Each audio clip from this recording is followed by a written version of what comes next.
Bu, saya mau bertanya. Ya, silahkan. Perkenalkan saya Tito. Mhm. Eh, Mau nanya perbedaan sekuensial sama deterministik sih Bu. Itu kalau yang aku tangkap kan Mhm. sama-sama ada pengaruhnya. Bedanya di mana ya Bu? Itu dua hal yang berbeda sebetulnya. Ya, seolah-olah aspeknya atau sudut pandangnya itu berbeda antara yang sekuensial dengan deterministik. Kalau deterministik itu artinya state state lingkungan itu akan berubah berdasarkan aksi yang dilakukan oleh si agent saja. Ya, atau deterministik itu kalau misalnya apa ya? Two player games gitu ya, Anda main catur gitu. Berarti state-nya berubah itu benar-benar berdasarkan aksi agent saya atau aksi agent lawan. Itu berarti deterministik. Nah, jadi apa namanya? Seperti yang klasifikasi itu juga ya sudah berdasarkan aksi saya dia masuk kelas yang mana. Berarti kan dia seperti episodik gitu kan ya. Lingkungannya akan berubah bahwa oh ya ikan ini kakap, maka berarti dia masuk ke sortirannya ke kotaknya yang kakap. Itu termasuk deterministik juga. Jadi deterministik itu bisa episodik, bisa sekuensial. Nah, kalau yang sekuensial itu maksudnya aksi saya sekarang, contohnya apa ya? Contohnya crossword puzzle ini ya. Kalau misalnya kata mobil itu sudah saya pakai, saya letakkan di dalam kotak crossword saya, maka mobil tidak akan jadi bisa dipakai untuk diletakkan di kotak lain yang terdiri atas 5 huruf lagi kan, karena sudah dipakai di kotak yang pada saat itu sedang diisi. Artinya, penentuan aksi bahwa saya akan meletakkan kata mobil di rangkaian kotak yang ini, itu akan berpengaruh pada pengambilan keputusan yang masa depan. Artinya di masa berikutnya, di tahap-tahap atau menit-menit berikutnya, tidak bisa lagi kata mobil diletakkan di kotak yang lain. Jadi dia harus memilih kata yang terdiri atas 5 huruf yang lainnya. Itu kalau yang sekuensial. Ya. Nah, yang sekuensial bisa juga dia bersifat stokastik, bahwa sebetulnya ada suatu hal yang kemudian tidak bisa nih sensornya nggak nangkap gitu ceritanya ya, sensornya agent tidak menangkap sehingga pada saat mengambil keputusan sekarang, oh ya saya sekarang akan memukul bola misalnya, si agent itu diminta untuk melakukan pemukulan bola tenis ke dinding gitu. Tapi ternyata ada angin yang berpengaruh nih, ada kekuatan angin yang berpengaruh sehingga dia tidak deterministik tapi stokastik. Ada pengaruh bahwa ketika saya memukul, maunya si agent itu ke arah lurus ke depan misalnya ya, memukul lurus ke depan. Tapi ternyata ada pengaruh angin dan itu tidak ditangkap oleh sensornya si agent, maka dia jadi tidak ke depan, tapi agak nyerong ke kanan gitu misalnya. Mukulnya ya, bolanya jadi agak ke kanan, ke dinding kanan. Nah, efek itu nanti akan berpengaruh kan penentuan aksi berikutnya. Sehingga nanti si agent akan mengira-ngira saya mukulnya agak ke kiri deh biar kembali ke tengah gitu. Nah, itu sekuensial. Jadi, itu dua hal yang berbeda, dua aspek yang berbeda. Deterministik, dia bisa episodik, bisa sekuensial. Sekuensial, dia bisa deterministik, bisa stokastik. Semoga dipahami, Tito. Oke Bu, makasih. Ya. Ada lagi yang mau bertanya? Bu, saya ingin nanya, Bu. Ya, silakan. Saya Fauzan. Terus tadi saya pas ngerjain waktunya habis dan nggak submit itu, jawaban saya kesimpan atau enggak? Oke, sebentar saya lihat. Ya.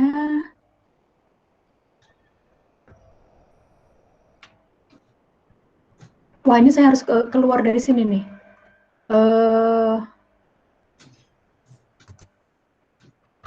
Saya coba lihat ini gimana ya saya kalau mau keluar dari sini ya. Sebentar, saya juga sedang mencari-cari. Oke, saya coba buka di tempat lain. Tadi ada dua yang saya lihat karena harusnya kan kalau semua siswa mengerjakan itu ya semuanya harusnya tercatat. Tapi ada dua yang tidak join gitu, tidak join exam tadi. Saya nggak tahu kalau terakhir ternyata join ya. Jadi ada siapa tadi? Syafara atau Syafira ya. Dan Brian. Jadi ada 2 yang tidak join. Oh, ini jadinya 54-1 yang tidak join. Tito NIM berapa? Tadi yang nanya siapa? Maaf. Fauzan, Bu. Fauzan ya? Saya. Fauzan, sebentar. Saya cek dulu. Aduh, ini lambat loadingnya.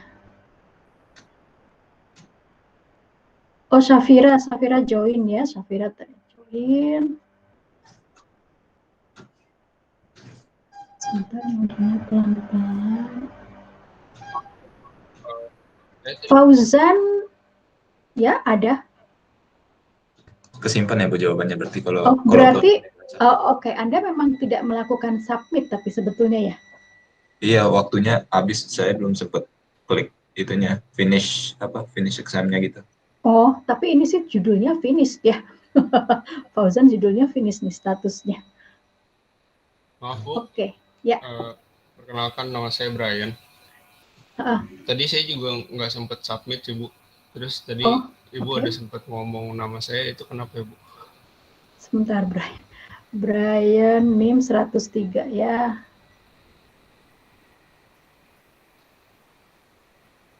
Sebentar saya cek. Kok di sini tapi submit semua ya? Oh, Brian ada juga ya? Ada juga. Okay. Ini berarti siapa yang tidak join ya? Ada 1 yang not join ini. Rafli Zamzami, ada Rafli Zamzami hadir di sini nggak? Oke, ya sudah. Brian ada ya? Brian ada, Syafira juga ada. Oke. Mungkin tadi di tempat saya yang belum ter-refresh saja. Oke, ada lagi yang mau tanya? Oke, jadi saya, ya gimana Fauzan? Mas Den, jadi kalau EduNext kalau nggak submit masih nggak apa-apa ya berarti kesimpan jawabannya?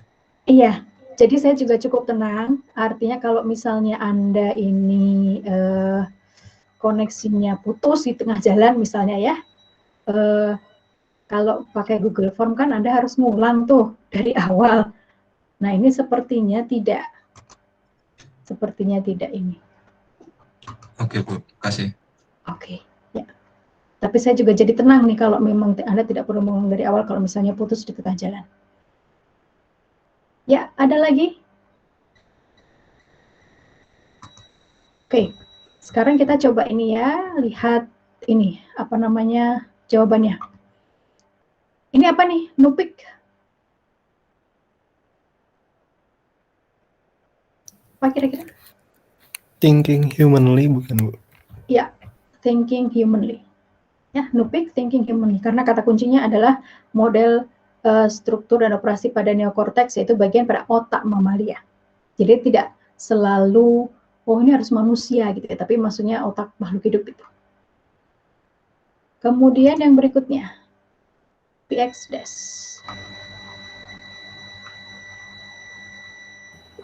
Acting humanly.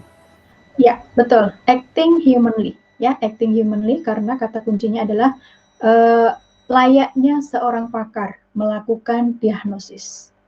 Jadi sebetulnya dia nggak tahu apakah, dia tidak menirukan gitu ya. Bagaimana cara kerja si pakar yang berpikir, otaknya gitu.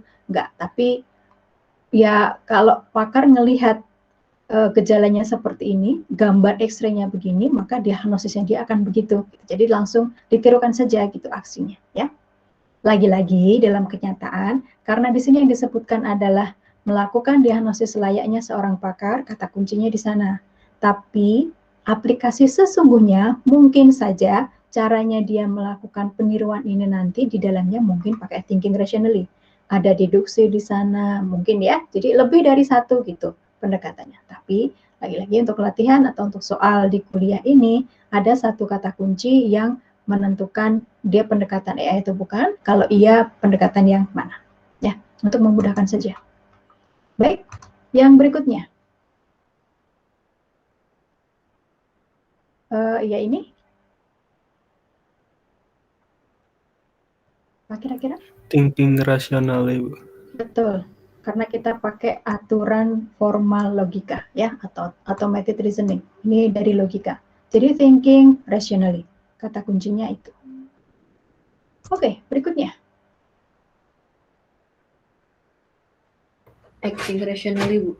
Betul, acting rationally. Ya, karena dia maunya dari start state sampai ke goal state dengan menggunakan teknik ini. Bekal pengetahuan yang diberikan itu adalah teknik DFS. Jadi kalau misalnya nanti Anda diberi pertanyaan, dia disuruh nyari jalur, dia disuruh nyari jadwal, dia disuruh mencari apalagi ya, pencarian solusi dengan pendekatan yang path irrelevant gitu ya. Nah itu biasanya kata kunci seperti itu masuknya ke yang acting rationally, ya, acting rationally. Di pencarian itu lagi-lagi saya ingatkan ada yang path relevant, ada yang path irrelevant. Itu masuk ke acting rationally. Penjadwalan itu adalah contoh pencarian yang path irrelevant. Yang penting kan jadwalnya saya keluar gitu.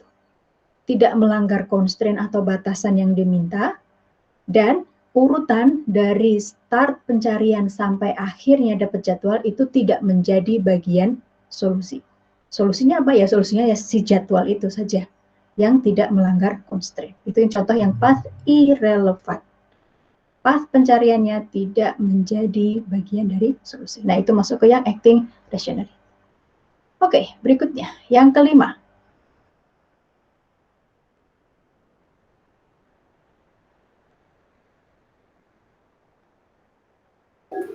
Problem solving. Bu. Ya, betul.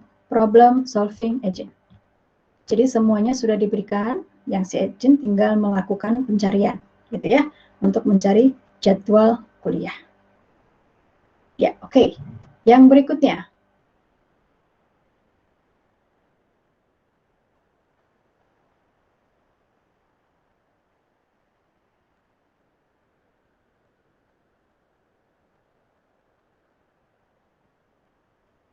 Dicatat semua gejala untuk tiap pasien beserta diagnosis akhir setiap pasien. Learning. Betul, betul. Jadi ada data di sini yang kemudian dipakai oleh agen untuk menentukan basis pengetahuan. Basis pengetahuan bahwa kalau ada seorang, nanti ke depannya kalau ada seorang pasien datang dengan gejala tertentu, dia akan belajar dari basis pengetahuan itu, diagnosis apa yang mungkin diberikan. Oke, jadi dia belajar nih dari data ini. Dia mencatat semua sebagai data, untuk kemudian berikutnya dia akan mempelajari atau memprediksi. Kalau berikutnya datang lagi pasien yang lain, maka diagnosis apa yang mungkin diberikan. Jadi learning itu idenya begitu ya. Dia belajar dari data yang lama, gunanya untuk apa? Untuk memprediksi data baru. Oke, kalau ke depannya nanti ada yang masuk, kira-kira prediksinya apa? Itu gunanya learning. Ya, oke. Ya. Berikutnya, yang nomor 7.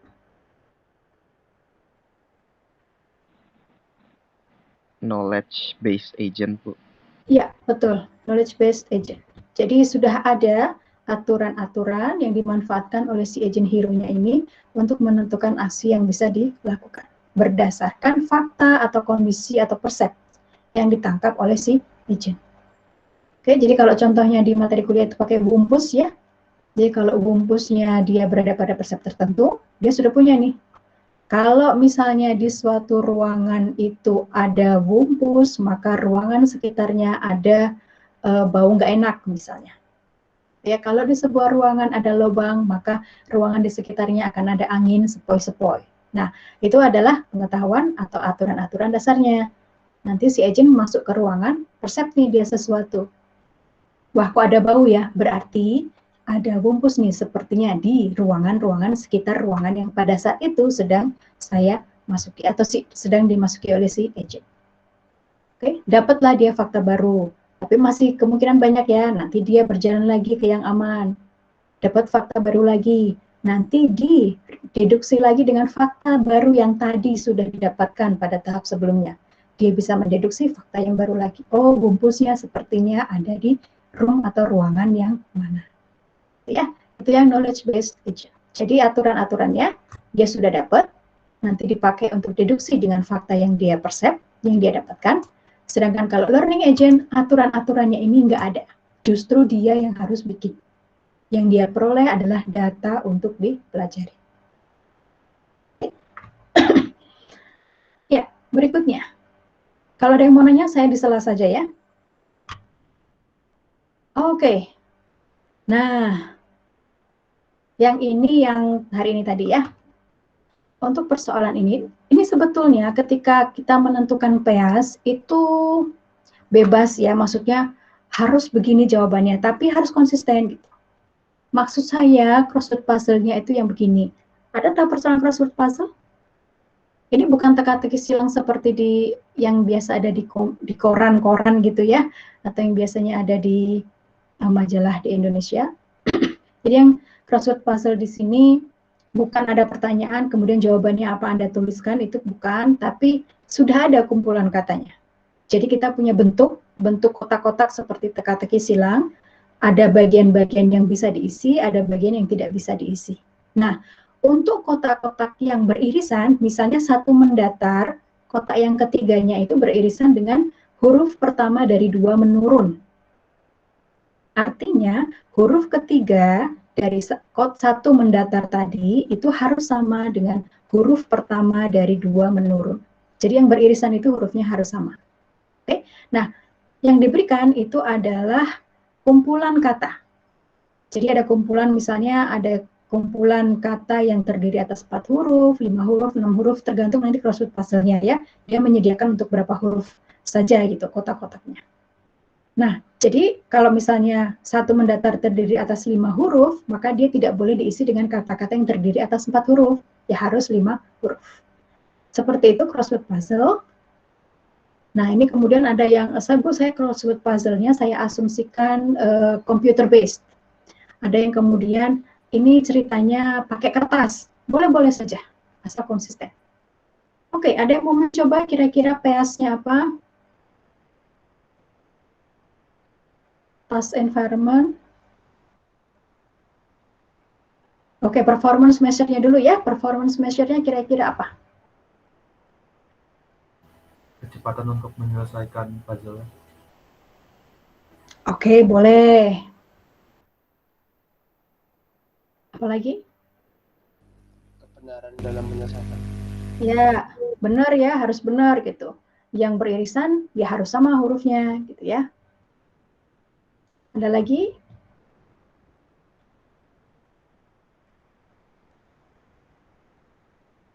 Ya, tadi ada menyelesaikan ya, jadi maksudnya menyelesaikan itu adalah semuanya kotak yang harus diisi sudah terisi, gitu ya.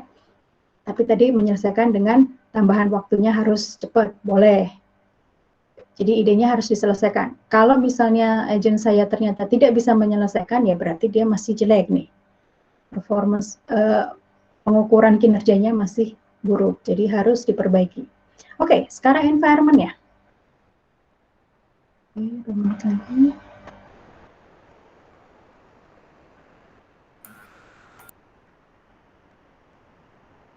Jadi yang berubah gitu ya, artinya kalau misalnya si agent melakukan sesuatu gitu, misalnya meletakkan sebuah kata ke dalam suatu kumpulan kotak, maka lingkungannya akan berubah nih. Nah, lingkungannya apa tuh? Kotak-kotaknya. Betul, rangkaian kotaknya. Terus? Tadi kan sudah ada yang dipilih untuk ngisi. Jadi yang harus diisinya berubah lagi kan? Yang bisa digunakan untuk mengisinya. Kumpulan katanya, Bu. Betul, kumpulan katanya itu termasuk lingkungan. Nah, ada kalau misalnya, Bu, saya ini crossword puzzle-nya ini on paper gitu, bukan computer based. Ada kertas di situ. Ya, oke, boleh. Ya. Oke, jadi kira-kira seperti itu ya, lingkungan. Kalau Anda nanti berusaha mengidentifikasi lingkungannya apa, lingkungannya itu adalah ya hal-hal yang akan berubah ketika si agent melakukan suatu aksi. Ya, karena aksinya itu kan diberikan pada lingkungan. Oke, aktuator. Nah, A-nya, PEAS itu A-nya, lagi-lagi saya ingatkan bukan aksi ya, tapi aktuator. Jadi apa ya, media, tools, atau sesuatu mungkin tidak dalam bentuk fisik gitu ya, yang bisa digunakan untuk melakukan aksi.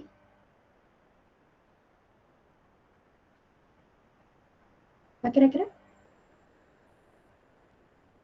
Mungkin alat untuk menulis jawabannya. Ya, betul, betul.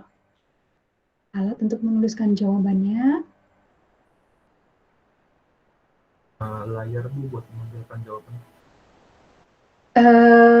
Layar, oke, ya. Ada lagi? Ya, betul ya. Jadi layar monitor atau display gitu ya untuk menampilkan apa yang sudah dilakukan. Kalau fungsi-fungsi itu bisa nggak ya? Fungsi untuk apa gitu? Melakukan aksinya.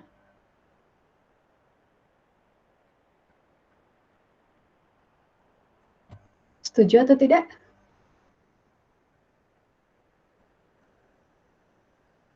Maksudnya itu fungsi di programnya gitu ya, Bu? Botnya, ya. Oh ya. Jadi kalau misalnya ini saya benar-benar semuanya pakai PC, computer base gitu, nggak pakai tangan robot, nggak pakai pensil, nggak pakai kertas gitu misalnya ya. Jadi ada aktuatornya adalah ya suatu fungsi yang kemudian dia bisa memilih gitu. Bahwa aksinya itu untuk pilih kata itu. Gitu ya. Itu bisa digunakan juga sebagai aktuator. Sensornya apa sekarang sensor?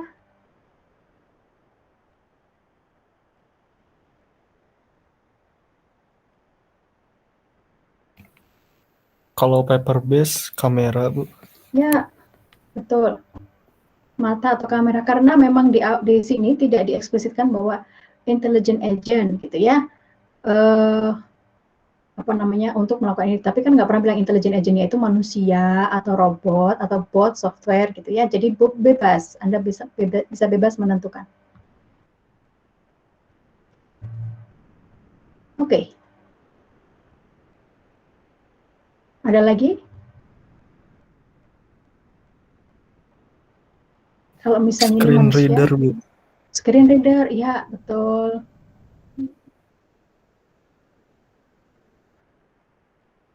Kalau manusia, maka mungkin saja nanti dia memasukkannya lewat keyboard gitu ya. Kalau si intelligent agent-nya itu adalah manusia. Ya. Oke. Sekarang 6 jenis lingkungannya. Apa kira-kira? Untuk internet shopping kita bahas di kuliah minggu depan ya. Hari Rabu nanti Anda latihan soalnya.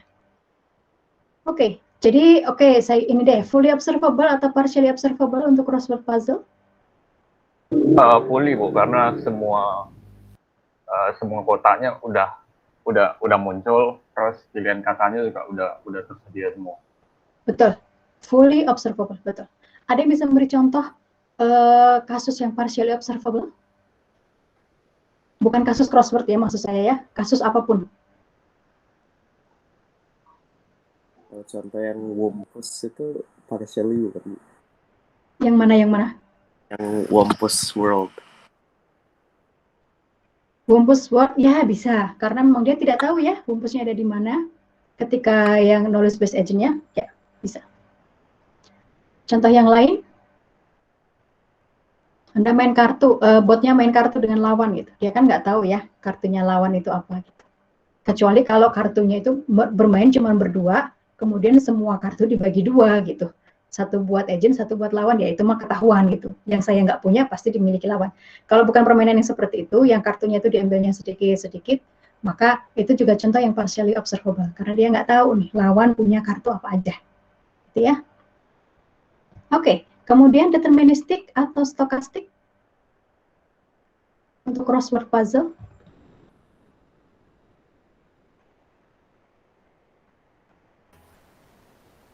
Deterministik.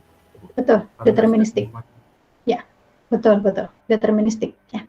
Karena kalau aksi saya meletakkan kata mobil di sebuah rangkaian kotak, ya efeknya ya rangkaian mobil rangkaian kotak itu gitu ya, tidak ada kemungkinan atau peluang probability lain gitu. State lingkungan yang lain yang mungkin punya probabilitas, oh ini mungkin terjadi, enggak. Jadi memang aksi ini lingkungannya berubah menjadi itu, deterministik. Kemudian episodik atau sekuensial, nah ini tadi yang saya ralat ya. Sekuensial, Bu. Betul, sekuensial. Kalau kata mobil sudah saya pakai, maka dia tidak akan bisa dipakai untuk mengisi kotak yang berikutnya. Jadi penentuan aksi di tahap berikutnya itu dipengaruhi oleh aksi yang saya ambil sekarang. Ataupun nanti kalau kata mobil saya letakkan, maka rangkaian kotak lain yang beririsan dengan si rangkaian kotak mobil itu juga hurufnya harus sama. Misalnya huruf ketiga B, maka ya rangkaian kata itu harus ada B-nya. Oke, jadi betul, ini adalah sekuensial. Berikutnya statik atau dynamic? Statik. Betul. Pada saat si agent mikir, ini harusnya kata apa yang saya letakkan untuk rangkaian kotak yang sedang saya periksa sekarang. Satu mendatar misalnya ya, lingkungan tidak berubah. Lingkungan tidak berubah, sehingga statik ya. Tapi kalau misalnya pada saat agen mikir, saya sebaiknya melakukan aksi apa ya? Lingkungan berubah, contohnya taxi driver ini kalau di buku Russell ya. Ketika saya mikir, saya ini sebaiknya belok kiri atau belok kanan ya, itu ada mobil yang tadinya di belakang jadi ada di sebelah kita gitu ya. Itu lingkungan yang stokastik. Nah, ada juga yang namanya semi dynamic. Semi dynamic itu ketika saya sebetulnya pada saat saya mikir, lingkungan itu nggak berubah. Si agent mikir, lingkungan itu nggak berubah. Tapi kecepatan saya untuk menyelesaikan persoalan itu mempengaruhi pengukuran kinerja. Jadi ada skor gitu. Oh, kalau kamu cepat, oke. Kalau kamu lambat, kalah. Misalnya seperti itu.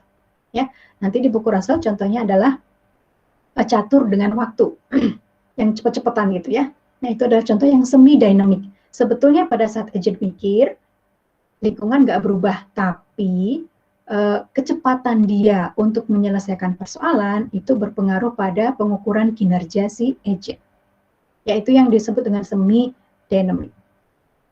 Oke, nah untuk crossword puzzle ini discrete atau continue?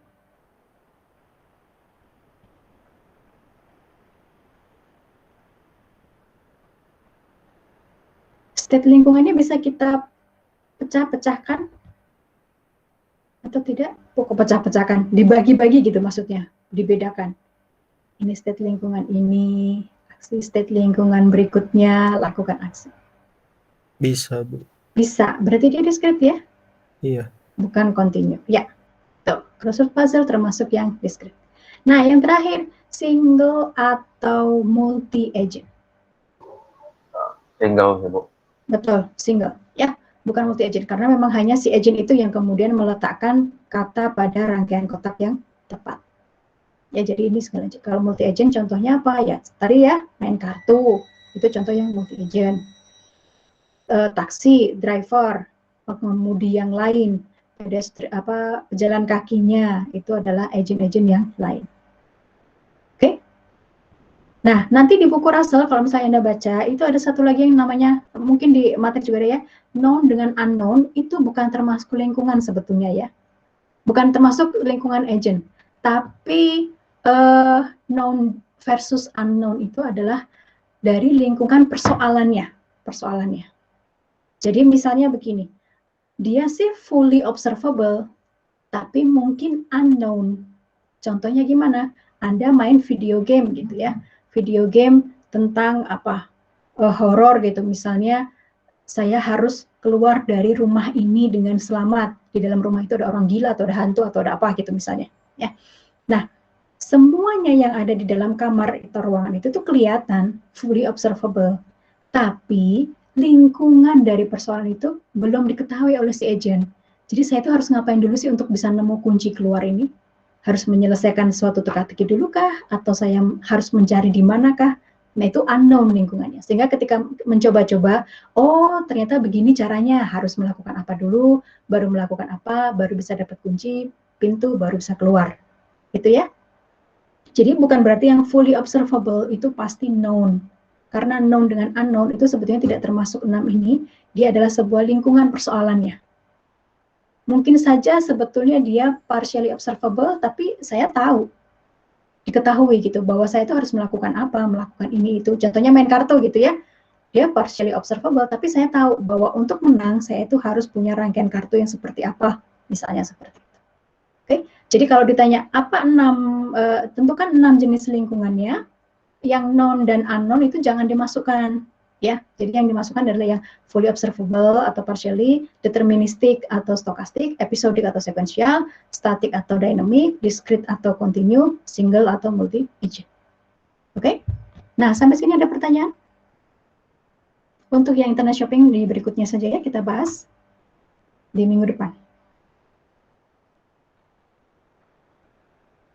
Oke, baik kalau tidak ada kita akhiri kuliahnya. Jangan lupa kemungkinan hari Rabu tidak ada pertemuan seperti ini. Anda langsung mengerjakan saja. Lihat nanti pengumumannya ya di course di EduNext. Baik, dan latihannya Anda boleh buka buku, tapi jangan kerja bareng, kerja sendiri ya. Oke. Kalau misalnya ada yang perlu ditanyakan, Anda bisa menghubungi saya lewat LINE. Terima kasih semuanya, selamat pagi dan semoga sehat selalu. Terima kasih, Bu. Terima kasih, Bu. Terima kasih, Bu. Terima kasih, Bu. Terima kasih, Bu. Terima kasih, Bu. Terima kasih.